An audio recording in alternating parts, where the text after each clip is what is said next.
শুনছেন শুনছেন গল্প স্বল্প, শুধুমাত্র 100.1 FM গোল্ডে। স্যার আর্থার কোনান ডয়েলের জন্ম 1859 সালের 22শে মে স্কটল্যান্ডে। পেশায় ডাক্তার হলেও ডাক্তার হিসেবে তেমন খ্যাতি তিনি অর্জন করতে পারেননি। তবে লেখক হিসেবে তার যে কেমন অসামান্য খ্যাতি ছিল, শার্লক হোমসে তো তার বড় প্রমাণ। তার লেখা আ স্টাডি ইন স্কারলেট গল্পে প্রথম আমরা পাই শার্লক হোমসকে। 1887 সালে প্রথম প্রকাশিত এই উপন্যাস খুব একটা জনপ্রিয়তা পায়নি, কিন্তু 1890 সাল থেকে বিখ্যাত স্ট্র্যান্ড ম্যাগাজিনে বের হতে থাকল শার্লক হোমসের কীর্তিকলাপ। তারপরে আর ফিরে তাকাতে হয়নি। 221B বেকার স্ট্রিটের বাসিন্দা শার্লক হোমস প্রায় 23 বছর গোয়েন্দাগিরি করেছেন। এর মাঝে একবার লিখতে লিখতে ক্লান্ত হয়ে স্যার আর্থার কোনান ডয়েল মেরে ফেলেছিলেন শার্লককে, কিন্তু শেষে পাঠকদের চাপে উনি ফিরিয়ে আনতে বাধ্য হন শার্লক হোমসকে। আজ গল্প স্বল্পে শুনবেন স্যার আর্থার কোনান ডয়েলের লেখা দি adventure of the blue carbuncle. গল্প পাঠে সোমক, অর্ণব, সুদীপ্ত, রাজীব, অমরজিৎ, অরিজিৎ এবং রিয়া।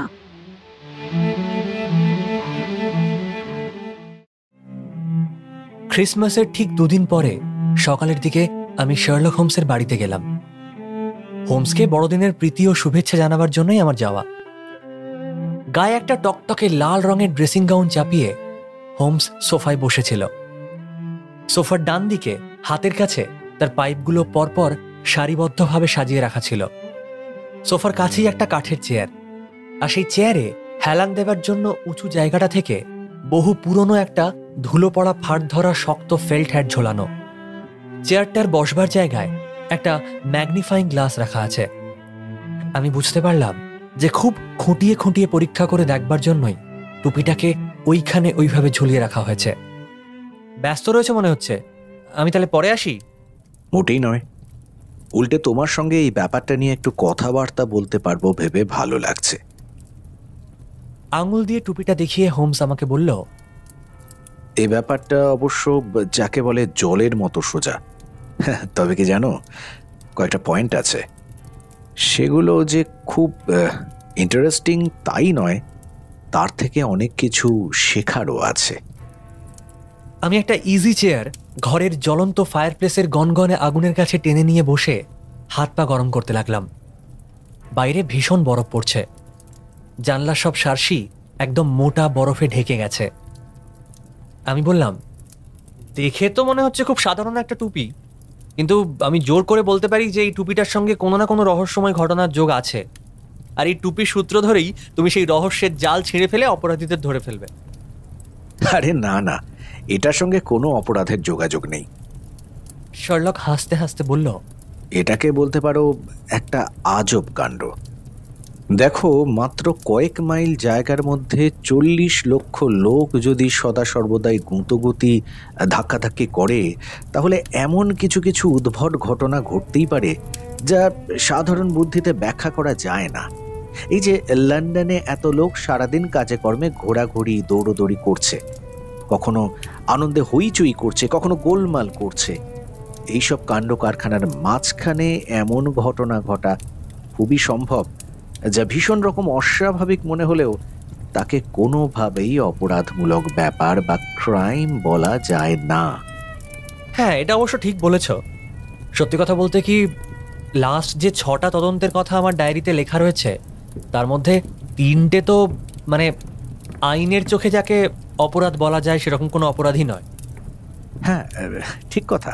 তুমি আইরিন অ্যাডলারের কাগজপত্র, মিস মেরি সাদারল্যান্ড, আর ওই ওই ওই যেটাকে তুমি অষ্টবক্র রহস্য নাম দিয়েছ, সেগুলোর কথা বলছো তো? আমার বিশ্বাস যে এই টুপির ব্যাপারটাও ওই রকমেরই একটা নির্দোষ ধরনের কাণ্ড হবে। তুমি পুলিশ কমিশনার পিটারসনকে চেনো তো? হ্যাঁ, চিনি বই কি। এটা ওর সম্পত্তি। এই টুপিটা পিটারসনের? না না, এই টুপিটা পিটারসন পেয়েছে মাত্র। টুপির মালিক যে কে সেটা অবশ্য আমরা এখনো জানতে পারিনি। আমি বলি কি, এটাকে একটা ছেঁড়া ফাটা টুপি হিসেবে না দেখে একটা ধাঁধা বা সমস্যা হিসেবে দেখো। আচ্ছা, প্রথম কথা হলো এটা এখানে এলো কি করে? বড়দিনের দিন ভোরে এই টুপিটা আর একটা বেশ মোটা সোটা নধরকান্তি হাঁস আমার কাছে আসে। সেই হাঁসটা অবশ্য এখন পিটারসনের রান্নাঘরে হাঁড়িতে ফুটছে। অল্প কথায় ব্যাপারটা এইরকম। পিটারসনকে তুমি তো জানোই, বেশ সৎ পরিশ্রমী লোক। বড়দিনের দিন ভোর 4টে নাগাদ সে টটেনহাম কোর্ট রোড ধরে বাড়ি ফিরছিল। হঠাৎ রাস্তার গ্যাসের আলোয় তার নজরে পড়ল যে একজন বেশ লম্বা লোক সামান্য খুঁড়িয়ে খুঁড়িয়ে তার আগে হেঁটে চলেছে। লোকটির পিঠে একটা বেশ হৃষ্টপুষ্ট হাঁস ঝোলানো। গুজ স্ট্রিটের কাছাকাছি যখন এসে পড়েছে তখন পিটারসন দেখল যে ওই লোকটির সঙ্গে একদল গুন্ডা জাতীয় লোকের কথা কাটাকাটি হচ্ছে। তো হঠাৎ গুন্ডা দলের একজন ধাক্কা মেরে ওই টুপিটা ফেলে দিল। তখন লোকটি তার হাতের লাঠিটা বাঁই বাঁই করে ঘোরাতে শুরু করলো, আর তার ফলে ওইখানে একটা দোকানের শোকেসের কাঁচ লাঠির ঘায়ে ভেঙে যায়। এইসব দেখে পিটারসন লোকটিকে ওই গুন্ডাদের হাত থেকে বাঁচাবার জন্য সেই দিকে দৌড়ে যায়। কিন্তু মজা হলো এই যে একজন পুলিশের পোশাক পরা লোককে ছুটে আসতে দেখে আর দোকানের কাঁচ ভেঙে ফেলার জন্য ওই লোকটি ভয় পেয়ে তার কাঁধের হাঁসটিকে ওইখানে ফেলে দিয়ে একটা গলির ভেতরে ছুটে পালায়। ওইখানে এত সরু সরু গলি আছে যে সমস্ত পাড়াটা যেন একটা গোলক ধাঁধা। পিটারসনকে ছুটে আসতে দেখে ইতিমধ্যে ওই গুন্ডাগুলো পিট্টান দেয়। তাই রঙ্গমঞ্চে পৌঁছে পিটারসন এই টুপিটা আর সেই হাঁসটাকে পড়ে থাকতে দেখে। তারপর এই পিটারসন নিশ্চয়ই টুপিটা আর হাঁসটা মালিকের কাছে পৌঁছে দিয়ে আসে। না হে না, আসল গোলমালটা তো সেইখানেই। হাঁসটার বাঁ পায়ে অবশ্য একটা কার্ড আটকানো ছিল, তাতে লেখা মিসেস হেনরি বেকার, আর টুপিটার ভেতরে HB এই দুটো অক্ষর লেখা ছিল। কিন্তু মুশকিল কি জানো, লন্ডন শহরে অন্তত 1000 খানেক বেকার পদবীর লোক আছে। তাদের মধ্যে আবার খুব কম হলেও 100 খানেক লোকের নাম হেনরি। সুতরাং আসল মালিককে খুঁজে বের করে মাল ফেরত দেওয়া মোটেই সোজা কথা নয়। পিটারসন তখন কি করলো? পিটারসন সেদিনই সকালে সে হাঁস আর টুপিটা নিয়ে আমার কাছে এসে হাজির। পিটারসন জানে যে কোনো রকম সমস্যার সমাধান করতে আমার খুব ভালো লাগে। তুমি আসার একটু আগে পর্যন্ত হাঁসটা আমার জিম্মায় ছিল। আমার মনে হলো যে আর বোধহয় ওই হাঁসটা রাখা ঠিক হবে না, ওটাকে এবার রান্নাঘরে পাঠানোই উচিত। তাই যেহেতু পিটারসন ওটাকে কুড়িয়ে পেয়েছিল, সেই ওটার সদ্গতি করছে, আর আমি অপরিচিত সেই লোকটির টুপি নিয়ে নাড়াচাড়া করছি যদি কোনো কিছু করা যায়। কিন্তু এই টুপি আর হাঁসের মালিক কি খবরের কাগজে কোনো বিজ্ঞাপন দেননি? না। তাহলে কোন সূত্র ধরে তুমি এর সন্ধান পাবে বলে আশা করছো? যেটুকু তথ্য বিচার বিবেচনা করে বের করতে পারি। টুপিটা থেকে? নিশ্চয়ই। আরে দূর, তুমি আমার সঙ্গে নিশ্চয়ই ঠাট্টা করছো। এই ছেঁড়া ফাটা টুপিটা থেকে কি এমন তথ্য পাবে তুমি? তুমি তো আমার কাজের ধরন জানো। এই নাও লেন্স, তুমি নিজে পরীক্ষা করে দেখো এটা থেকে এর মালিক সম্পর্কে কি কি খবর জানতে পারো। একরকম বাধ্য হয়ে আমি টুপিটা হাতে নিয়ে ঘুরিয়ে ফিরিয়ে দেখতে লাগলাম। খুবই সাধারণ একটা গোল কালো টুপি। টুপিটা অনেকদিন ব্যবহার করা হয়েছে, প্রায় জরাজীর্ণ অবস্থা। টুপিটার ভেতরে লাল রঙের একটা সিল্কের কাপড় রয়েছে, তবে রংটা প্রায় উঠেই গেছে বলা যায়।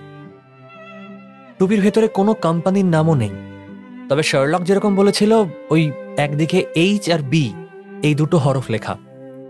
টুপিটার দুদিকে দেখলাম ফুটো করা আছে, মনে হচ্ছে ওখানে চামড়ার সরু পটি লাগানো ছিল, সেটা ছিঁড়ে গেছে। টুপিটায় ধুলো জমে রয়েছে, রং চটে গেছে, বেশ কয়েকটা জায়গা যেন ছিঁড়ে গেছে। কালি লাগিয়ে ওই রং ছোটা জায়গাগুলোকে কালো করবার চেষ্টা করা হয়েছে। টুপিটা ফেরত দিয়ে আমি বললাম, এই কোনো সূত্রই আমার চোখে পড়ছে না। এ আবার কি বলছো? তোমার চোখের সামনেই সবকিছু রয়েছে। গোলমালটা কি হচ্ছে জানো? তুমি যা দেখছো তার থেকে কোনো সিদ্ধান্ত করতে পারছো না। আসলে তোমার এই পারছি না পারবো না মনোভাবের জন্যেই তুমি ব্যাপারটা ঠিক ধরতে পারছো না। আচ্ছা বেশ, আমি না হয় পারছি না, তুমি কি বুঝলে সেটা বলো শুনি। হোমস টুপিটা তুলে নিল, তারপর সেটার দিকে বেশ খানিকক্ষণ এক দৃষ্টিতে তাকিয়ে বলল, এই টুপিটা থেকে যত কথা জানতে পারা উচিত ছিল ততটা হয়তো জানা যাবে না, তবে কতকগুলো ব্যাপার বেশ স্পষ্ট, আর কতকগুলো ব্যাপার ঠিক ততটা পরিষ্কার না হলেও মোটামুটি ভাবে যে ঠিক তা একরকম জোর করেই বলা যায়। যেমন ধরো, লোকটি বেশ বুদ্ধিমান, বছর 3 আগে পর্যন্ত সে বেশ পয়সাওয়ালা লোকই ছিল, তবে এখন তার টাকা পয়সার বেশ টানাটানি যাচ্ছে। লোকটি যাকে বলে বেশ হুঁশিয়ার, মানে সে যখন কোনো কাজ করে তখন বেশ ভেবেচিন্তেই কাজ করে, তবে এখন সে কিছুটা বেহিসেবি হয়ে পড়েছে। তার এই টাকা পয়সার টানাটানি আর বেহিসেবি ভাব দেখে আমার মনে হচ্ছে যে তার স্বভাবও খারাপ হয়েছে, আর সেই কারণেও বোধহয় তার স্ত্রীর সঙ্গে বেশ ঝগড়াঝাঁটি চলছে। হোমস, কি বলছো? তবে লোকটি বেশ রাশভারী প্রকৃতির, অলস, নড়াচড়া করতে পছন্দ করে না, কোথাও বিশেষ যায়ও না, শরীরও এখন খুব একটা শক্ত সমর্থন নেই।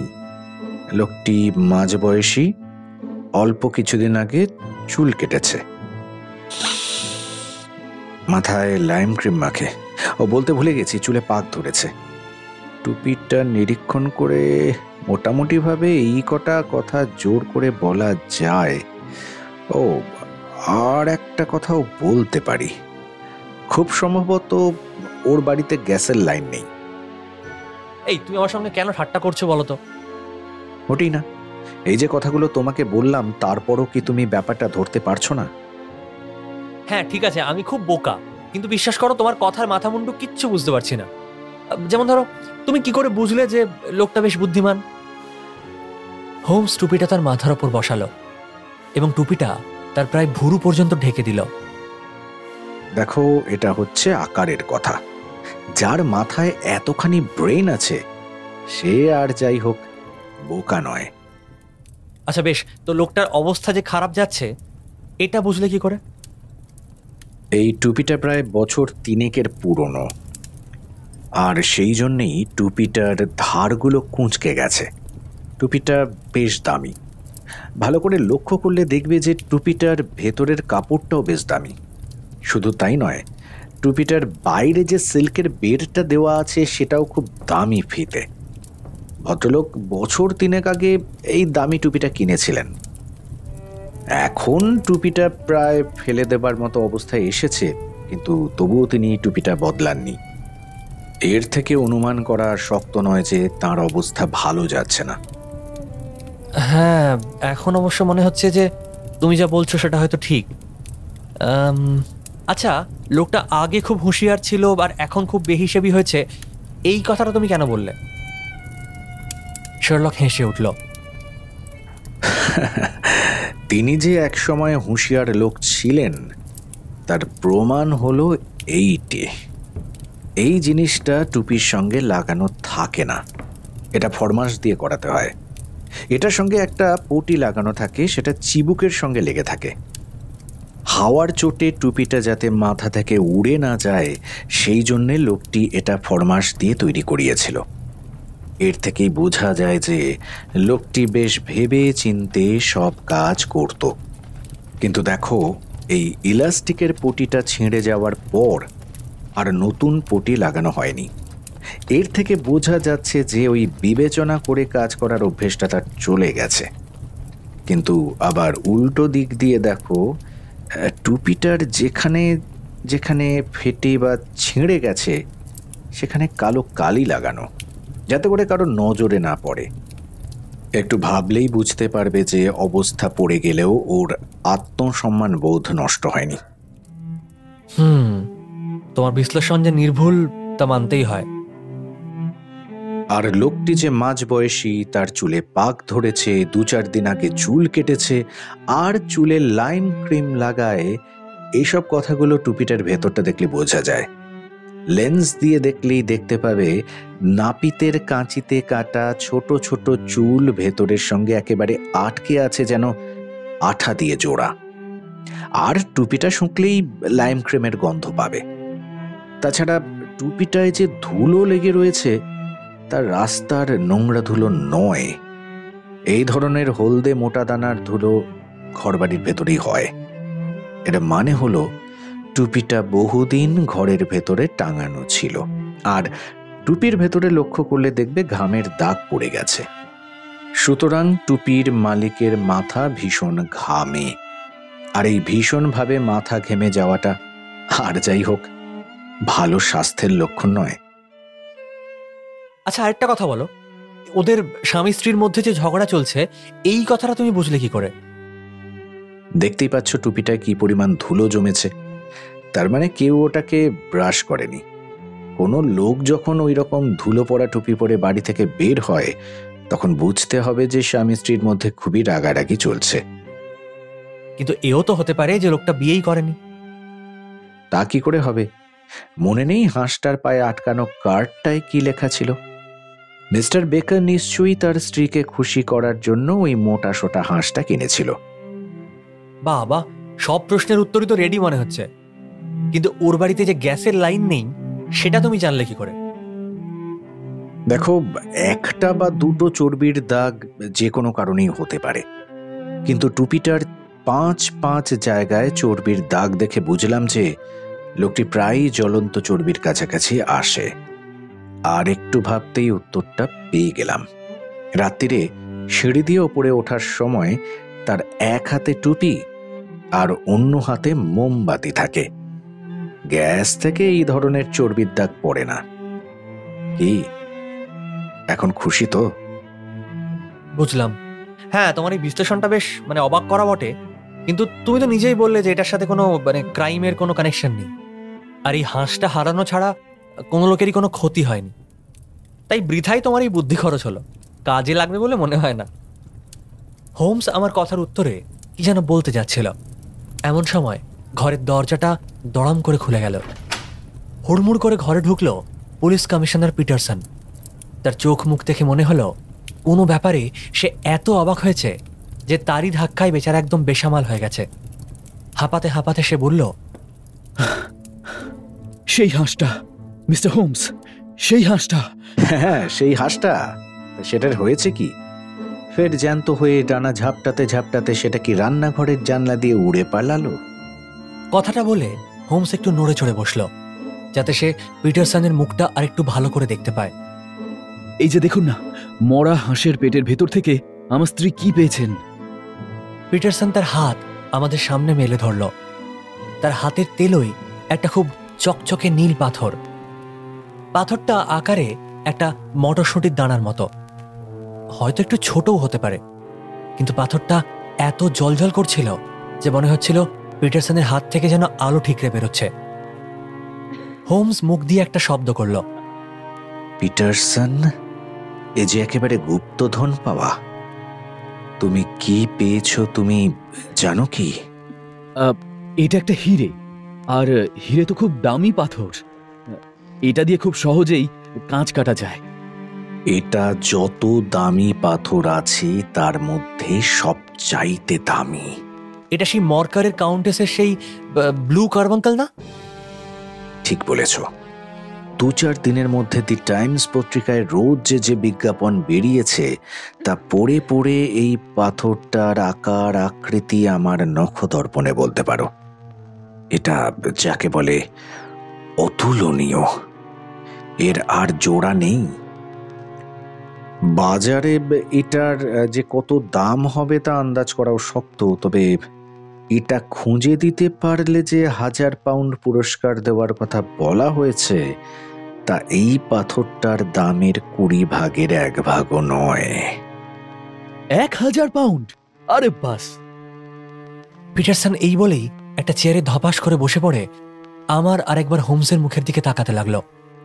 পুরস্কার হিসেবে 1000 পাউন্ডের কথা বলা হয়েছে, তবে আমি যতদূর জানি তাতে বলতে পারি যে ওই নীলকান্তমণিটা ফিরে পাওয়ার জন্য কাউন্টেস তার সম্পত্তির অর্ধেকও দিয়ে দিতে পারেন।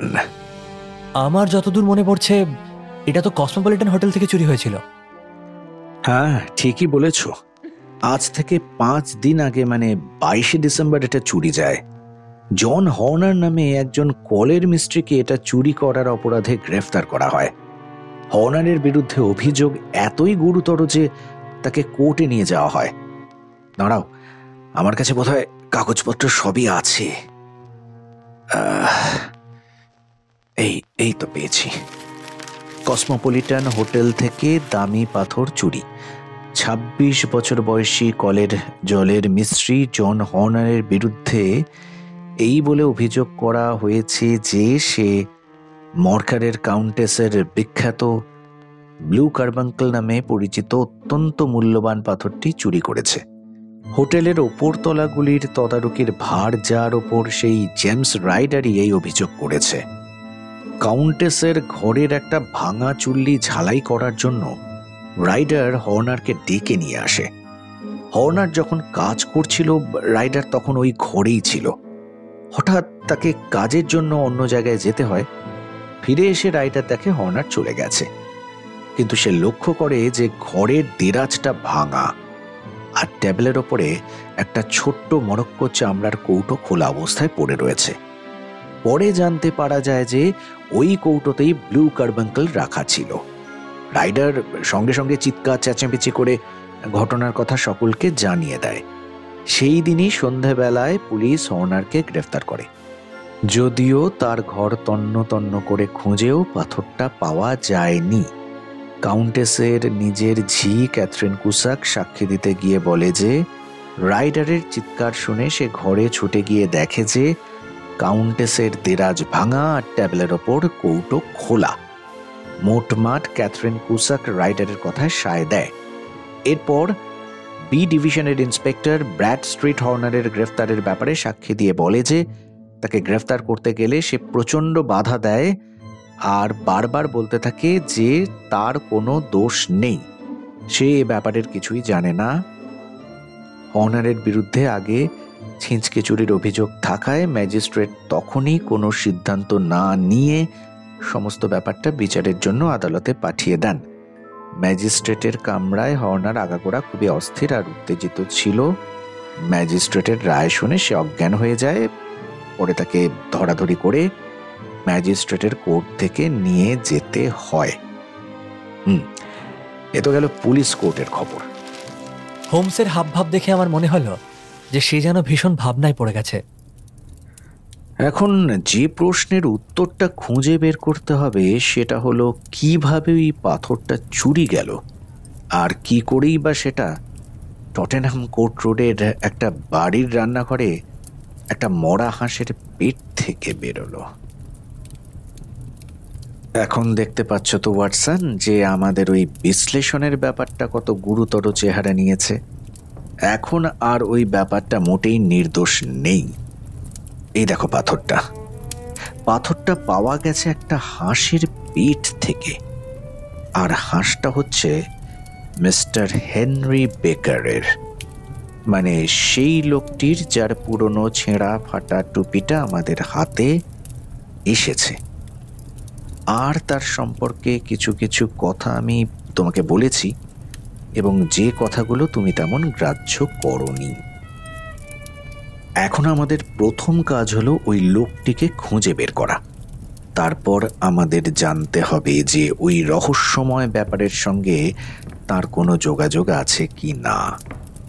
আর তা করতে হলে প্রথমেই সবচেয়ে সোজা রাস্তাটা আমাদের নেওয়া উচিত।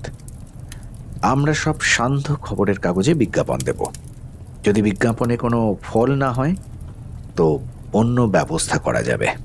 বিজ্ঞাপনটা কিভাবে দেবে ভাবছো? আমাকে একটা কাগজ আর পেন্সিল দাও তো।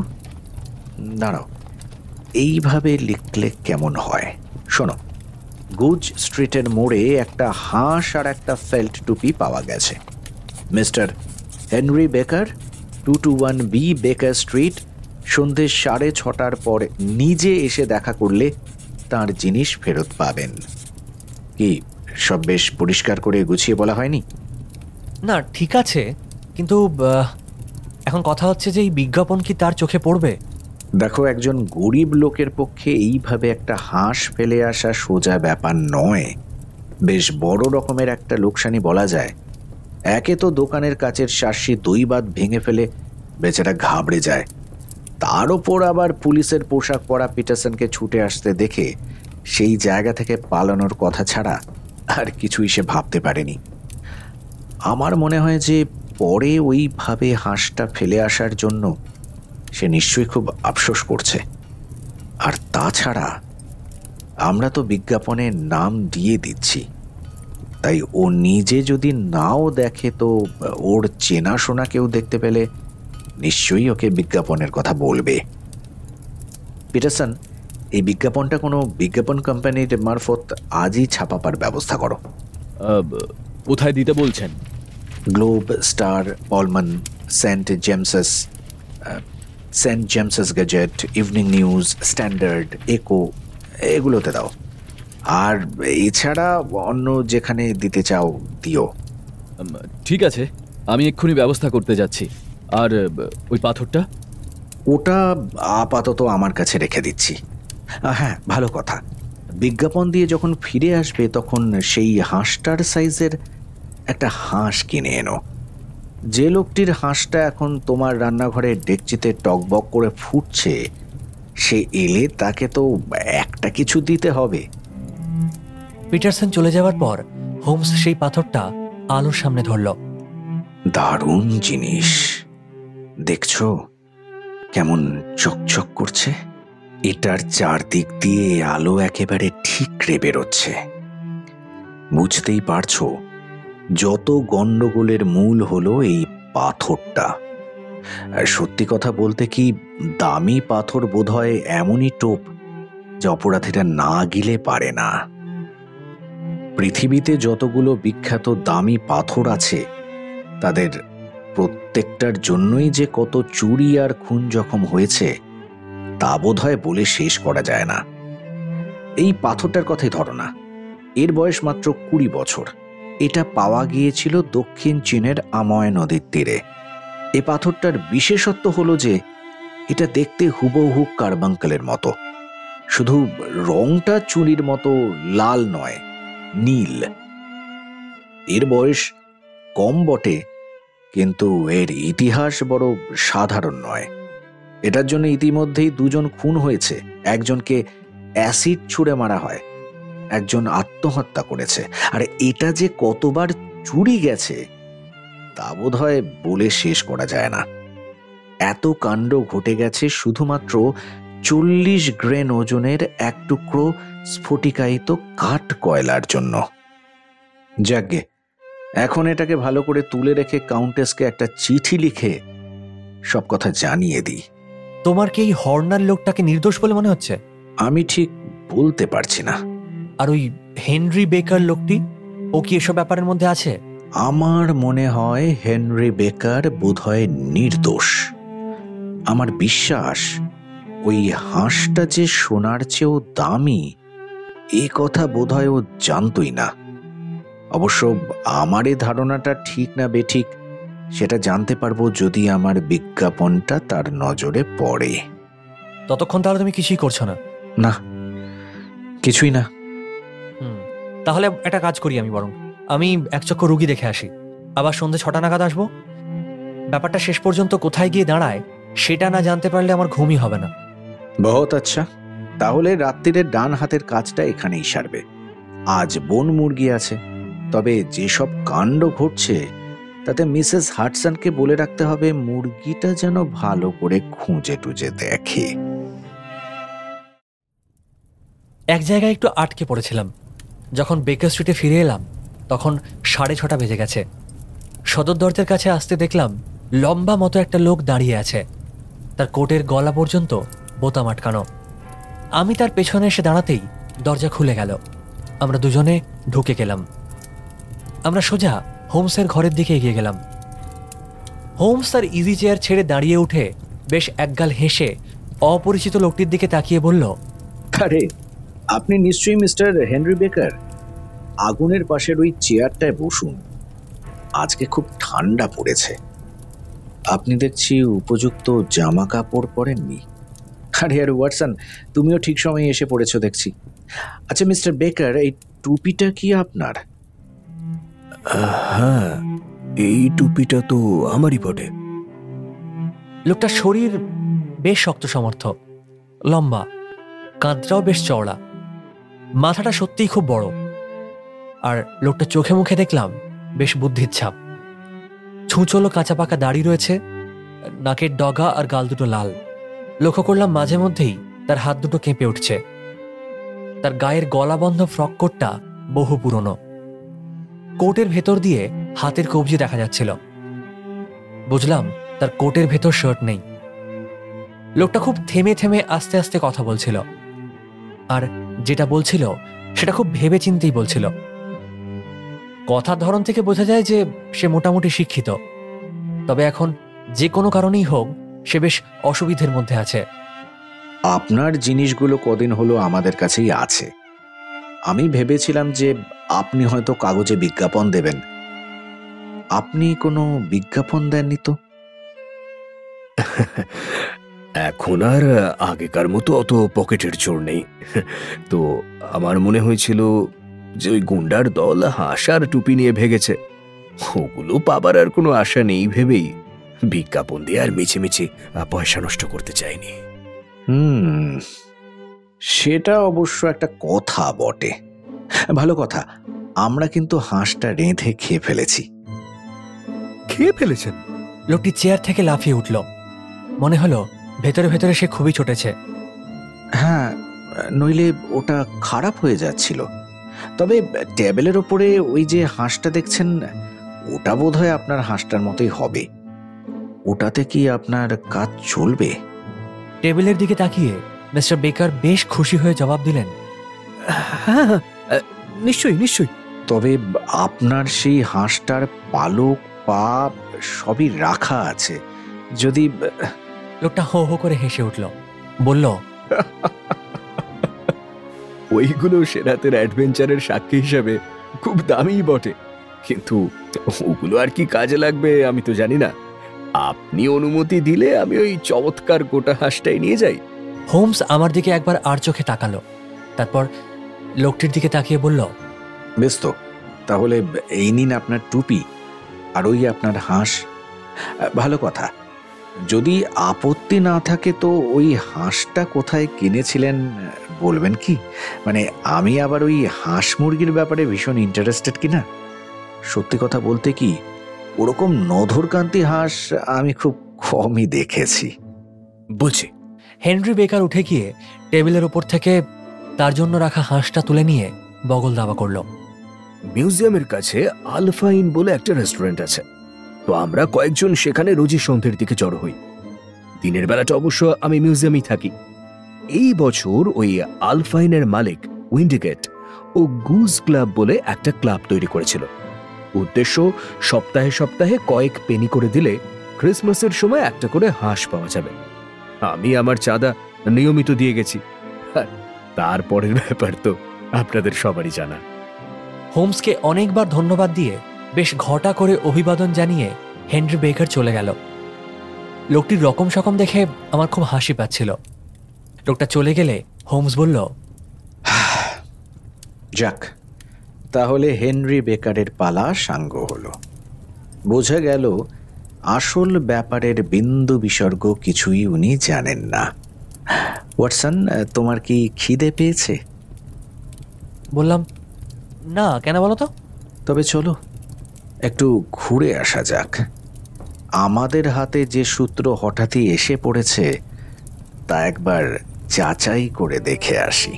বাহ, উত্তম প্রস্তাব। বাইরে বেরিয়ে দেখি প্রচণ্ড ঠান্ডা। মাফলারে গলাটা বেশ ভালো করে ঢেকে নিলাম। মিনিট 15-এর মধ্যে আমরা ব্লুমসবেরি অঞ্চলের আলফা ইনের কাছে এসে পড়লাম। যে রাস্তাটা হরবনের দিকে গেছে তারই কোণে একটা ছোটখাটো রেস্তোরাঁ। হোমস দরজা খুলে ভেতরে ঢুকে 2 কাপ গরম কফির অর্ডার দিয়ে দিল। হোমস বলল, তোমার হাঁসের মাংস যেরকম ভালো খেতে, তোমার কফিও যদি সেরকম হয় তাহলে তো দারুণ ব্যাপার হবে। আলফা ইনের মালিক রীতিমতো আশ্চর্য হয়ে বলল, আমার হাঁস মানে?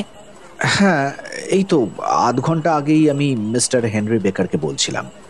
বেকার তো তোমার গুজ ক্লাবের একজন সভ্য। ও তাই বলুন। না না, এখন বুঝতে পেরেছি, ওটা আমার হাঁস নয়। তাই নাকি? তবে ওগুলো কার হাঁস? ওই কভেন্ট গার্ডেনের একটা দোকানদারের কাছ থেকে আমি 2 ডজন কিনে এনেছিলাম। আচ্ছা, তো ওখানকার কয়েকজন মাংসওয়ালার সঙ্গে আমার জানাশোনা আছে। তা এগুলো কার দোকানের? ওগুলো নিয়েছিলাম ওই ব্রেকেন ব্রিজের দোকান থেকে। না, ওকে আমি চিনি না। আচ্ছা, আজ উঠি। তোমার ব্যবসা দিনে দিনে জমে উঠুক এই কামনা করি। রেস্টুরেন্ট থেকে রাস্তায় বেরিয়ে দেখি বরফের মতো ঠান্ডা কনকনে জোর বাতাস দিচ্ছে। এই বাতাসের হাত থেকে বাঁচবার জন্য কোটের বোতাম লাগাতে লাগাতে হোমস বলল, চলো এবার তবে ব্রেকেন রিজের সন্ধান করা যাক। বুঝলে ওয়াটসন, যদিও আমরা একটা হাঁসের পেছনে ধাওয়া করেছি, এ কিন্তু নিছক বুনো হাঁস তাড়া করা নয়। মনে রেখো, এর সঙ্গে একজন লোকের ভাগ্য, তার ভালো মন্দ জড়িয়ে রয়েছে। আমরা যদি একথা প্রমাণ করতে না পারি যে সে কোনো দোষ করেনি, তাহলে খুব কম হলেও তার অন্তত 7 বছর জেল হবে। অবশ্য এমনও হতে পারে যে আমাদের অনুসন্ধানের ফলেই তার দোষ প্রমাণ হবে আর তার সাজা হবে। কিন্তু সে যাই হোক, আসল কথা হচ্ছে যে আমাদের হাতে এমন একটা সূত্র, বলতে পারো প্রায় বরাত জোরেই এসে গেছে, যার খবর পুলিশ পায়নি। তাই এ ব্যাপারের শেষ পর্যন্ত আমাদের দেখতেই হবে। সুতরাং চলো বন্ধু, এখন দক্ষিণ দিকে হাঁটা দিই। আমরা হরবোন ছাড়িয়ে অ্যান্ডেল স্ট্রিট ধরে চললাম। তারপর রাস্তার বিভিন্ন গোলকধাঁধা পার হয়ে আমরা কভেন্ট গার্ডেনের বাজারে এসে পৌঁছলাম। একটা বড় দোকানের সাইনবোর্ডে বেশ মোটা হরফে ব্রেকেন রিজের নাম লেখা। আমরা যখন তার দোকানে গিয়ে হাজির হলাম, তখন সে তার বাচ্চা একটা সহকারীকে নিয়ে দোকান বন্ধ করার উপক্রম করছিল। Good evening. আজ ঠান্ডাটা বেশ জব্বর পড়েছে। কোনো কথা না বলে অল্প মাথা ঝাঁকিয়ে সে আমাদের দিকে তাকিয়ে রইল। দোকানের মাল রাখবার সাদা মার্বেল পাথরের টেবিলটা দেখিয়ে হোমস বলল, সব হাঁসি বিক্রি হয়ে গেছে দেখছি। কাল সকালে যতগুলো চাই, এমনকি 5-6টা হলেও দিতে পারবো। তাতে আমার কাজ হবে না। তাহলে ওই যে সামনের দোকানটায় আলো জ্বলছে, ওখানে গেলে পাওয়া যেতে পারে। কিন্তু আমাকে যে বিশেষ করে এই দোকান থেকেই নিতে বলেছে। কে বলেছে? আলফা রেস্টুরেন্টের মালিক। বুঝেছি। আসলে আমি তাকে 2 ডজন মতো দিয়েছিলাম বটে। হাঁসগুলো কিন্তু দারুণ ছিল। ভালো কথা, ওগুলো কোথাকার হাঁস? হোমসের এই কথায় দোকানদার যেরকম ঝাঁঝিয়ে উঠল, তাতে তো আমি অবাক। ঘাড় বেঁকিয়ে হাতের আস্তিন গুটিয়ে দস্তুর মতো রুখে উঠে সে বলল, আপনি কি বলতে চাইছেন শুনি? যা বলবার সোজাসুজি বলুন তো। কোনো বাঁকা কথা তো বলিনি। বলছিলাম যে আলফা রেস্টুরেন্টের মালিককে যে হাঁসগুলো পাঠানো হয়েছিল, সেগুলো কোথা থেকে জোগাড় করা হয়েছিল। ও তাই নাকি? এই কথা? তা যদি বলি বলবো না, কি করবেন শুনি? এটা এমন কিছু ব্যাপার নয়, না বলতে চাইলে বলো না। তবে এই সাধারণ কথায় হঠাৎ এত রেগে যাওয়ার মতো কি হলো সেটাই তো বুঝতে পারলাম না। রেগে যাব না? যদি আপনাকেও কেউ একই রকম ভাবে বিরক্ত করতো, তো আপনিও রেগে যেতেন। আরে বাবা, ভালো জিনিস ভালো দামে কিনবো, ভালো দামে বিক্রি করব, ব্যাস, ঝামেলা চুকে গেল। তা নয় কোথাকার কোন এক উটকো ফ্যাসাদ। এই হাঁসগুলো কোথায় গেল, কাকে বিক্রি করেছো, কত করে বিক্রি করেছো, যত সব আবোল তাবোল প্রশ্ন। লোকগুলো এমন ভাব দেখাচ্ছে যেন পৃথিবীতে ওই কটা ছাড়া আর কোনো হাঁসই নেই। যারা ওই হাঁসগুলো নিয়ে তোমাকে বিরক্ত করেছে তাদের আমি চিনি না। তবে তুমি যদি আমার কথার জবাব না দাও, তো আমাদের বাজিটা আর জেতা হবে না। এই হাঁস মুরগির ব্যাপারে আমি বেশ জোরের সঙ্গেই বাজি লড়তে রাজি। আমি একজনের সঙ্গে বাজি রেখেছি যে ওগুলো পাড়া গাঁয়ের হাঁস। তাহলে আপনি বাজিতে হেরেছেন। ওগুলো শহর থেকে জোগাড় করা। অসম্ভব, ও হতেই পারে না। আরে আমি বলছি এগুলো শহরের ফার্ম থেকে কেনা হাঁস। তোমার কথা মানতে পারছি না। আচ্ছা, আপনি কি মনে করেন বলুন তো? হাঁস মুরগির ব্যাপারে আপনি আমার থেকে বেশি বোঝেন। জানেন, আমি ছোটবেলা থেকে এ কাজ করছি। আমি বলছি যে হাঁস আলফার ম্যানেজারকে পাঠানো হয়েছিল তা পাড়াগাঁয়ের হাঁস নয়, শহরের ফার্মে বড় করা। বাজে কথা বলো না তো। বাজে কথা? বেশ, আপনি আমার সঙ্গে বাজি লড়বেন? সে তুমি বোঝো, তোমার পয়সা তুমি লোকসান করবে কিনা। তবে আমি যে ঠিক বলছি সে ব্যাপারে আমার কোনো সন্দেহ নেই। ঠিক আছে, ধরো 1 সভরেন বাজি, তাতে আর কিছু না হোক এই শিক্ষা পাবে যে বাজে তক্ক করতে নেই। হোমসের কথায় দোকানদার হাসলো, তারপর তার সহকারীকে বলল, বেল, আমাদের খাতাটা নিয়ে এসো তো। বিল ছোকরাটা একটা ছোট্ট নোটবই আর একটা বড় লেজারের খাতা এনে টেবিলের উপর রাখলো। হোমসের দিকে তাকিয়ে দোকানদার বলল, এইবার সব জানতা মশাই, এই ছোট খাতাটা দেখুন। হ্যাঁ, তো কি হলো? শুনুন, আমি যাদের থেকে জিনিস কিনি না, তাদের নাম এই খাতায় লেখা আছে। দেখতে পাচ্ছেন? এই দেখুন, এই যে দেখতে পাচ্ছেন, এই পাতায় পাড়াগাঁর যে সমস্ত লোকের কাছ থেকে জিনিসপত্র কিনি তাদের নাম লেখা আছে। আর ওই নামের পাশে যে সংখ্যাটা দেখতে পাচ্ছেন, সেটা হচ্ছে লেজার খাতার পাতার নম্বর। সেখানে না আমার কেনা বেচার সব হিসেব লেখা আছে। আর ওই পাতায় এই পাতায় এই যে লাল কালিতে লেখা নাম, সেগুলো আমার সব শহুরে পোল্ট্রি ফার্মের মালিকদের নামের তালিকা। এইবার দাঁড়ান, এই যে এই 3 নম্বর নামটা, এই 3 নম্বর নামটা একটু চেঁচিয়ে পড়ুন তো শুনি। Mrs Oakshott, 117 Brixton Road, 249। ঠিক। এইবারে লেজার খাতার 249 নম্বর পাতাটা খুলে দেখুন তো দেখি। ওই তো লেখা রয়েছে মিসেস ওকশাট, 117 ব্রিক্সটন রোড, ডিম হাঁস মুরগি যোগানদার। বেশ, নিচে ওটা কি লেখা রয়েছে জানো? হ্যাঁ, 22 ডিসেম্বর 24টা হাঁস, প্রতিটা 7 শিলিং 6 পেন্স দরে। ঠিক তো? তবে এবার কি হলো? তলায় ওটা কি লেখা রয়েছে? আলফার মালিক মিস্টার উইন্ডিগেটকে প্রতিটা 12 শিলিং দরে বিক্রি করা হলো। তাহলে সব জানতা মশাই, এবার কি বলছেন? দেখে মনে হলো হোমস সত্যি খুব দুঃখ পেয়েছে। তারপর অত্যন্ত বেজার মুখ করে একটা সভরেন পকেট থেকে বের করে টেবিলের উপর ফেলে দিয়ে দোকান থেকে বেরিয়ে এলো। তার হালচাল দেখে মনে হলো সমস্ত ব্যাপারটাই সে এতই বিরক্ত হয়েছে যে এই বিষয়ে অন্য কোনো কথাই বলতে চায় না। দোকান থেকে বেরিয়ে সে হঠাৎ জোরে হাঁটতে হাঁটতে এগিয়ে গিয়ে একটা ল্যাম্পপোস্টের তলায় দাঁড়ালো। তারপর হাসতে লাগলো, বলল,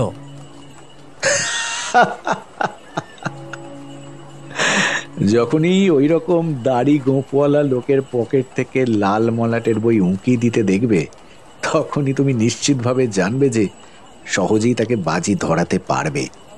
আমি যদি ওকে 100 পাউন্ড দিতাম, তাহলে ও এত খবর আমাকে দিত কিনা সন্দেহ। ওই বাজি খেলে 1 সভরেন জেতার আনন্দে ও গড় গড় করে সব কথা বলে ফেলল। বুঝলে ওয়াটসন, মনে হচ্ছে যে সমস্যার সমাধান প্রায় হাতের মুঠোয় এসে পড়েছে।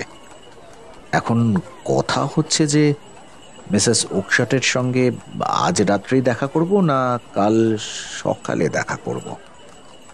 যতটুকু বুঝতে পারছি, আমরা ছাড়াও আরো কোনো লোক ওই হাঁস সম্পর্কে খোঁজ খবর নিতে শুরু করেছে। হঠাৎই একটা প্রচণ্ড গোলমালে হোমসের কথা চাপা পড়ে গেল। আমরা যে দোকানটা থেকে একটু আগে বেরিয়ে এসেছি সেখান থেকেই গোলমালটা আসছে।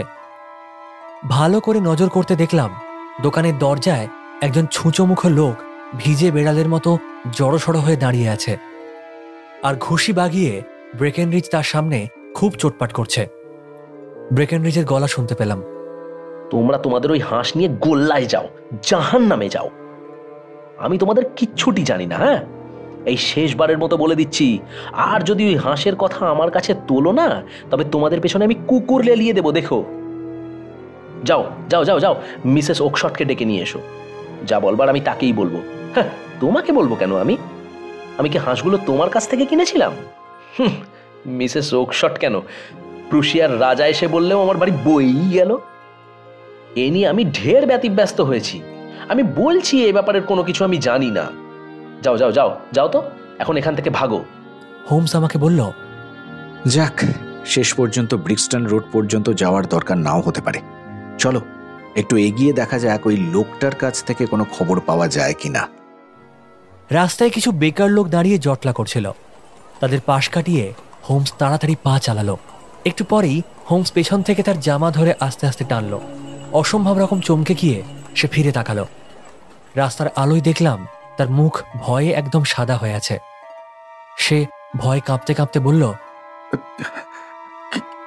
কে আপনি? কি চান? হোমস খুব মিষ্টি করে বলল, মাফ করবেন, একটু আগে ওই দোকানদারের সঙ্গে আপনার যে কথা হচ্ছিল তা আমার কানে এসেছে। আমার মনে হয় এ ব্যাপারে আমি হয়তো আপনাকে কিছু সাহায্য করতে পারি। আপনি কে? মানে এ ব্যাপারে আপনি কি জানেন? আমার নাম শার্লক হোমস।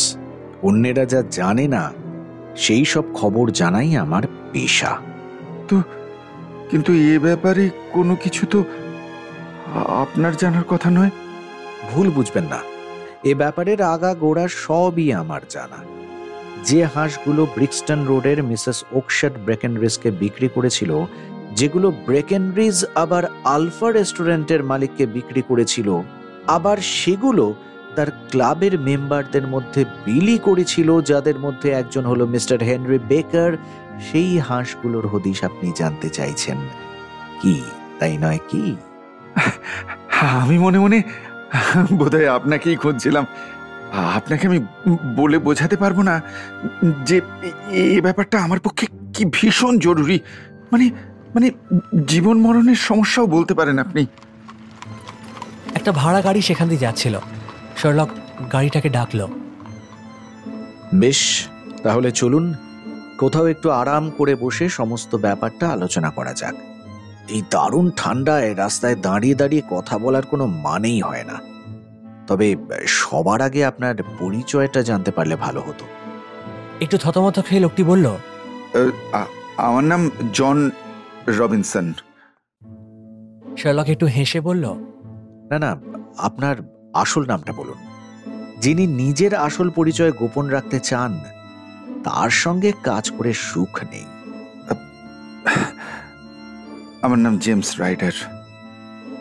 ভালো, হোটেল কসমোপলিটনের একজন কর্মচারী। আচ্ছা চলুন এখন গাড়িতে ওঠা যাক। আপনি যা যা জানতে চান আমার মনে হয় সেসব খবরই আমি দিতে পারবো। রাইডার একবার আমার দিকে আরেকবার হোমসের মুখের দিকে তাকাতে লাগলো। তার মুখ দেখে আমার মনে হলো তার মনে ভয় আর লোভের একটা টানাপোড়েন চলছে। সে বুঝে উঠতে পারছিল না আমাদের সঙ্গে এলে তার লাভ হবে না ক্ষতি হবে। যাই হোক, শেষ পর্যন্ত সে আমাদের সঙ্গে গাড়িতে উঠে বসলো এবং আধ ঘন্টার মধ্যেই আমরা বেকার স্ট্রিটে পৌঁছে গেলাম।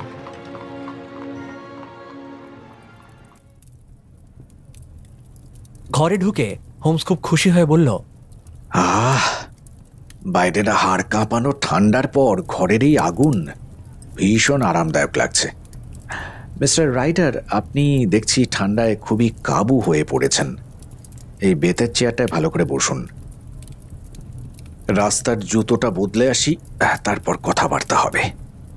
একটু পরেই ঘুরে এসে হোমস আবার বলল, বেশ, আপনি জানতে চাইছেন যে সেই হাঁসগুলো কোথায় গেল, তাই না? হ্যাঁ। না, আমার মনে হয় হাঁসগুলোর সম্পর্কে নয়, আপনি জানতে চাইছেন বিশেষ একটি হাঁসের কি হলো। আর সেই হাঁসটার শুধু লেজের দিকে একটা কালো ডোরা ছাড়া সবটাই সাদা, তাই তো? আপনি জানেন যে হাঁসটা কোথায়? সেটা এখানে এসেছিল। এখানে? হ্যাঁ, আর দেখা গেল সেটা একটা অসাধারণ হাঁস। সুতরাং ওই হাঁসটার সম্পর্কে আপনার যে কৌতূহল থাকবে তাতে আমি মোটেই আশ্চর্য হইনি। আর জানেন, সেই মরা হাঁসটা একটা ডিম পেড়েছিল, একটা খুব সুন্দর চকচকে নীল রঙের ডিম। ওটা আমি আমার মিউজিয়ামে রেখে দিয়েছি। খুব ঠান্ডাভাবে হোমস বলল, রাইডার, তোমার খেল খতম। না, চুপ করে দাঁড়াও। না হলে পেছনের আগুনে পড়ে যাবে। ওয়াটসন, ওকে ধরে এনে চেয়ারে বসিয়ে দাও তো। এ ধরনের চুরি করতে গেলে যে ধরনের কড়া ধাতের লোক হওয়া দরকার, এ মোটেই সে জাতের নয়। একে একটু ব্র্যান্ডি খাইয়ে দাও। হ্যাঁ, এইবার একে মানুষের মতো দেখাচ্ছে। আমারও মনে হয়েছিল লোকটা হয়তো মাথা ঘুরে অজ্ঞান হয়ে পড়ে যাবে। এখন ব্র্যান্ডি খেয়ে মনে হলো যেন একটু চাঙ্গা বোধ করছে। সে হোমসের দিকে কাতরভাবে চেয়ে রইল। ব্যাপারটা কিভাবে ঘটেছে তার মোটামুটি একটা হদিশ আমি পেয়েছি। তোমার কাছে নতুন করে জানবার কিছু আমার নেই, তবে যদি কোনো কিছু বাদ পড়ে থাকে সেই জন্য সবটা তোমার কাছে ঝালিয়ে নিলে ক্ষতি নেই। রাইডার, তুমি নিশ্চয়ই কাউন্টেসের এই নীলকান্ত মনির খবর আগে থেকে জানতে। ক্যাথরিন কুসাক আমাকে এই পাথরটার কথা বলে। আচ্ছা, কাউন্টেসের সেই কাজের মেয়েটি? হঠাৎ বড় লোক হয়ে যাওয়ার লোভ তোমার চেয়ে ঢের উঁচু দরের মানুষই সামলাতে পারে না। তুমি তো কোন ছাড়। কিন্তু বড় লোক হওয়ার জন্য যে রাস্তাটা ধরেছ সেটা ভালো নয়, নোংরা রাস্তা। তুমি মোটেই গোবেচারি নও, মাথাটি তোমার পেজমিতে ভরা। তুমি নিশ্চয়ই জানতে যে হর্নার লোকটা আগে একবার চুরি করে ধরা পড়েছিল, তাই তুমি ভেবে চিনতে ব্যাপারটা এমন ভাবে সাজিয়েছিলে যে দোষটা যাতে করে সহজে ওরই ঘাড়ে পড়ে। তাই তুমি নিজে অথবা তুমি আর তোমার শাগরেদ কুসাক মিলে কাউন্টেসের ঘরে সামান্য ভাঙা চোরা করে রেখেছিলে, আর তুমি হর্নারকে খবর পাঠাবার ব্যবস্থা করেছিলে। সে কাজ সেরে চলে গেলে তোমরা ঘরের দেরাজ ভেঙে পাথরটা চুরি করে হই হট্টগোল শুরু করে দাও, আর তার ফলে হর্নার শেষ পর্যন্ত ধরা পড়ে যায়। আর তখন তুমি... হোমসকে কথা শেষ করতে না দিয়ে রাইডার হঠাৎ করে ঘরের কার্পেটের উপরে পড়ে তার পা জড়িয়ে বলল, দয়া করুন, দয়া করে আমার বুড়ো বাপ মার কথা একটু ভাবুন। এ কথা শুনলে দুঃখে তারা মারাই পড়বেন। বিশ্বাস করুন, আমি এর আগে কখনো কোনো অন্যায় করিনি। ভগবানের দিব্যি করে বলছি, আমি কখনো এরকম কাজ আর কখনো করব না। আমি এমন কাজ আর কখনো করব না। আমি দিব্যি করছি, আমি বাইবেল ছুঁয়ে শপথ করছি, আমি বাইবেল ছুঁয়ে শপথ করছি। আমাকে রক্ষা করুন, এটা যেন কোর্ট কাছারি পর্যন্ত না গড়ায়, আমায় রক্ষা করুন। হোমস কঠিনভাবে বলল, চেয়ারে উঠে বসো। এখন তো খুব নাকি কান্না কাঁদছ। যখন হর্নারকে মিথ্যে চুরির অপরাধে জড়িয়েছিলে তখন তো ভাবনি যে কি জঘন্য অন্যায় করতে যাচ্ছ। একজন নির্দোষ লোককে মিথ্যে মিথ্যে বদনাম দিয়ে জেলে দেওয়ার ব্যবস্থা করছিলে তুমি। মিস্টার হোমস, আমি এই দেশ ছেড়ে পালাবো। যাক, সে কথা পরে ভাবা যাবে। এখন তার পরের ঘটনাগুলো বলো দেখি। কিভাবে ওই পাথরটা হাঁসের পেটে গেল, আর কি করেই বা ওই হাঁসটা খোলা বাজারে বিক্রি হয়ে গেল? সত্যি বলবে। যদি আমার মনে হয় যে তুমি সত্যি কথা বলছো, তাহলেই আমি বিবেচনা করে দেখব তোমাকে বাঁচানো উচিত কি না। যা যা ঘটেছিল সব কথাই আমি আপনাকে খুলে বলছি। হর্নারকে তো পুলিশ ধরে নিয়ে গেল। আমার তখন চিন্তা হলো যে কোথায় পাথরটাকে রাখা যায়। আমি বুঝতে পারছিলাম না পুলিশ আমার ঘর তল্লাশি করতে আসবে কিনা, বা কখন আসবে। হোটেলে এমন কোনো জায়গা নেই যেখানে পাথরটাকে লুকিয়ে রাখা যায়। তখন আমি একটা কাজের ছুতো করে হোটেল থেকে বেরিয়ে পড়লাম। সোজা চলে গেলাম আমার বোনের বাড়ি। আমার বোন ওকশটকে বিয়ে করে ব্রিক্সটন রোডের একটা বাড়িতে থাকে। সেখানে তারা হাঁস মুরগির ব্যবসা করে। আমি যখন বোনের বাড়ি যাচ্ছিলাম তখন রাস্তার সব লোককেই আমার গোয়েন্দা পুলিশ বলে মনে হচ্ছিল, আর এও মনে হচ্ছিল যে তারা যেন সকলেই আমার দিকে সন্দেহের চোখে তাকাচ্ছে। সেদিনের সেই প্রচন্ড ঠান্ডার রাত্রেও আমার কপাল থেকে ফোঁটা ফোঁটা ঘাম ঝরছিল। আমাকে দেখে আমার বন্ধু অবাক। কি ব্যাপার, তোমার শরীর খারাপ হয়েছে নাকি? তোমার চোখ মুখ বসে গেছে কেন? তুমি এত ঘামছো কেন? এইসব জিজ্ঞেস করতে লাগলো। আমি তাকে বললাম যে হোটেলে একটা চুরি হয়ে গেছে, মনটা তাই ভালো নেই। এইসব বলে তার বাড়ির পিছন দিকের উঠোনে বসে পাইপ টানতে টানতে ভাবতে লাগলাম যে কি করা যায়। মটসলি বলে আমার এক বন্ধু আছে, দুষ্টু লোকের খপ্পরে পড়ে জেল টেল খেটেছে। সম্প্রতি সে পেন্সভিল থেকে তার মেয়াদ উত্তীর্ণ হয়ে ছাড়াও পেয়েছে। একবার কথায় কথায় সে আমায় বলেছিল যে চোরাই মাল বিক্রি করার বা পাচার করার সমস্ত ঘাত ঘোঁত তার জানা আছে। আমি জানতাম যে সে আমাকে সাহায্য করবেই। আমি তার এমন দু একটা গোপন খবর জানি যা পুলিশেরও জানা নেই। তাই ঠিক করলাম কিলবার্নে গিয়ে ওর সঙ্গে আমি দেখা করব। ও ঠিক বাতলে দেবে কিভাবে ওই পাথরটাকে বিক্রি করা যায়। কিন্তু কথা হচ্ছে, ওই পাথরটাকে ওর কাছে নিয়ে যাই কি করে? যে কোনো সময় পুলিশ আমার খোঁজ পেয়ে যেতে পারে, আর তখন আমাকে তল্লাশি করলে চোরাই মাল সমেত আমি ধরা পড়ে যাব।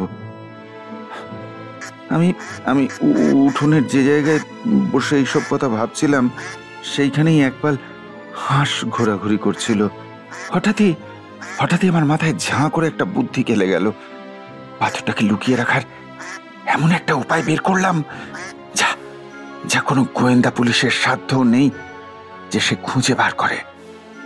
কয়েক সপ্তাহ আগে আমার বোন আমায় বলেছিল যে ক্রিসমাসের সময় বড়দিনের উপহার হিসেবে আমি তার থেকে যে কোনো একটা হাঁস পছন্দ করে নিতে পারি। আমি তখনই হাঁসটা পছন্দ করে নেব, আর হাঁসটার মধ্যে পাথরটা পুরে কিলবার্ন চলে যাব। উঠোনের একদিকে একটা চালা ঘর। আমি একটা বেশ বড় সড়ো হাঁসকে তাড়িয়ে ওই চালা ঘরের মধ্যে নিয়ে গেলাম। হাঁসটা একবারে দুধের মতো সাদা, শুধু লেজের কাছটায় একটা কালো ডোরা কাটা দাগ। আমি হাঁসটাকে জাপটে ধরলাম, তারপর সেটা ঠোঁট দুটোকে জোর করে ফাঁক করে তার গলার মধ্যে পাথরটাকে ঢুকিয়ে দিলাম। হাঁসটা কোঁ করে একটা ঢোক গিলল। আমি বুঝতে পারলাম যে পাথরটা তার গলা দিয়ে নিচে নেমে গেল। হাঁসটা আমার হাত থেকে পালাবার জন্য ছটফট করতে লাগলো। ঠিক এই সময় আমার বোন এসে পড়লো। সে আমায় জিজ্ঞেস করলো, হাঁসটাকে তুমি কি করছো জেমস? আমি বললাম ও কিছু না। তুমি তো বড়দিনে আমাকে একটা হাঁস দেবে বলেছিলে, তাই দেখছিলাম কোনটাকে নেওয়া যায়। ও তাই বলো, সে তো আমরা ঠিক করে রেখেছি। আমরা সেটার নাম দিয়েছি জেমসের হাঁস। ওইদিকে দেখো, যে বড় হাঁসটা দেখছো, ওইটাই তোমার জন্য রাখা আছে। ওই জাতের হাঁস 26টা আছে, একটা তোমার জন্যে, একটা আমাদের জন্যে, বাকি 24টা বিক্রির জন্যে। ম্যাগি, যদি তোমার কোনো আপত্তি না থাকে, তাহলে এইমাত্র যে সাদা হাঁসটাকে আমি ধরেছিলাম না, সেইটাকে আমি নেব। হ্যাঁ, সেইটাকে নেব। কিন্তু ওটার চাইতে আমরা যে হাঁসটা ঠিক করে রেখেছি সেটা অনেক বড়, তো ওটাকে খাইয়ে দাইয়ে মোটাসোটা করেছি। তাও কে আমি ওইটাই নেব। আর আমি আজকেই নেব, আজকেই। ও আচ্ছা, সে তোমার ইচ্ছে। আমি বুঝলাম যে আমার বোন দুঃখ পেয়েছে। কোনটা নেবে বলছো? ওই যে লেজের কাছে কালো ডোরা কাটা সাদা হাঁসটা, ওই যে মাঝখানে রয়েছে, ওইটা। হ্যাঁ, ওইটা নেব। আচ্ছা ঠিক আছে, ওটাকে মেরে নিয়ে যাও। আমি আর একটু দেরি না করে হাঁসটাকে মেরে বোনের বাড়ি থেকে কিলবার্ন চলে গেলাম। আমার চালাকির কথা শুনে আমার বন্ধু তো হেসেই অস্থির। তারপর আমরা দুজন মিলে হাঁসটার পেটটা চিরে ফেললাম। তারপর আমার তো চোখ কপালে উঠে গেল। পেটের মধ্যে কেন? হাঁসটার শরীরের কোথাও কোনো পাথর নেই। আমি আমি বুঝলাম যে সাংঘাতিক রকমের একটা ভুল করে ফেলেছি আমি।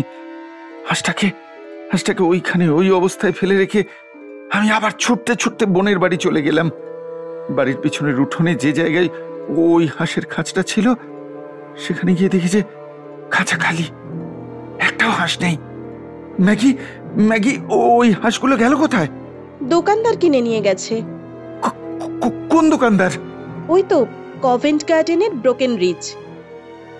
আচ্ছা ম্যাগি, তোমার আরো একটা লেজে কালো ডোরা কাটা হাঁস ছিল কি? মানে আমি যেরকম হাঁস নিয়েছি সেই রকম হাঁস কি আরো ছিল তোমার কাছে? হ্যাঁ জেমস, ওই রকম হাঁস এক জোড়া ছিল। ও দুটোকে আমি নিজেও আলাদা করতে পারতাম না।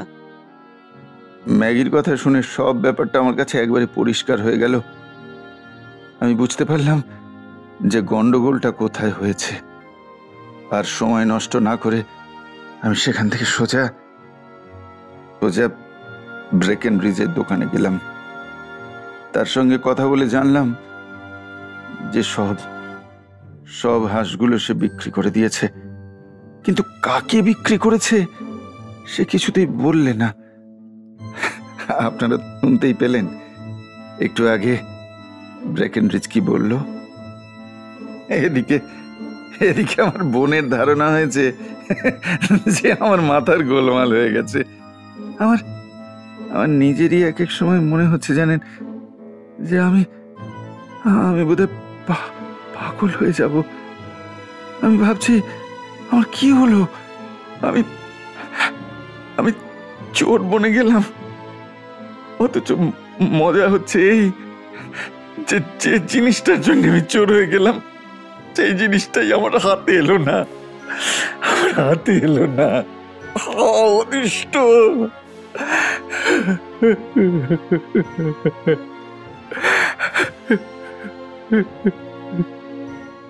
রাইডার কেঁদে ফেলল। আমরা কেউ কোনো কথা বললাম না, শুধু হোমস টেবিলের উপর আঙুল দিয়ে একটা আওয়াজ করতে লাগলো। কিছুক্ষণ পর হোমস ঘরের দরজা খুলে রাইডারকে বলল, বেরিয়ে যাও। কি বললেন? ভগবান আপনার ভালো করবেন। ভগবান নিশ্চয়ই আপনার ভালো করবেন। একটি কথা নয়, বেরিয়ে যাও। আর কোনো কথা বলার দরকার হলো না। রাইডার এক দৌড়ে ঘর থেকে বেরিয়ে গেল। আর ঘরে বসেই আমরা শুনতে পেলাম যে সিঁড়ি দিয়ে ভীষণ জোরে নেমে পালিয়ে যাচ্ছে। পাইপে আগুন ধরাতে ধরাতে হোমস বলল,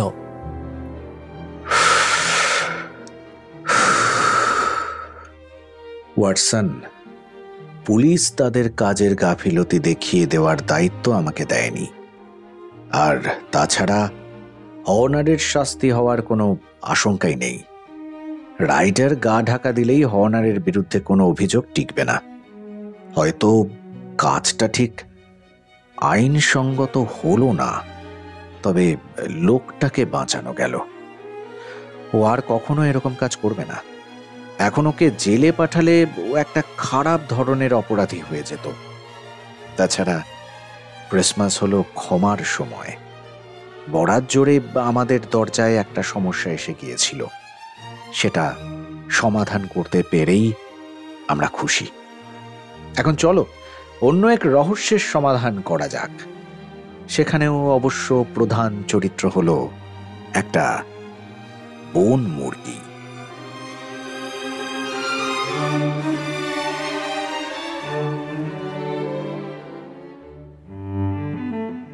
আজ গল্প স্বল্পে শুনলেন স্যার আর্থার কোনান ডয়েলের লেখা গল্প the Adventure of the Blue কারবাঙ্কেল।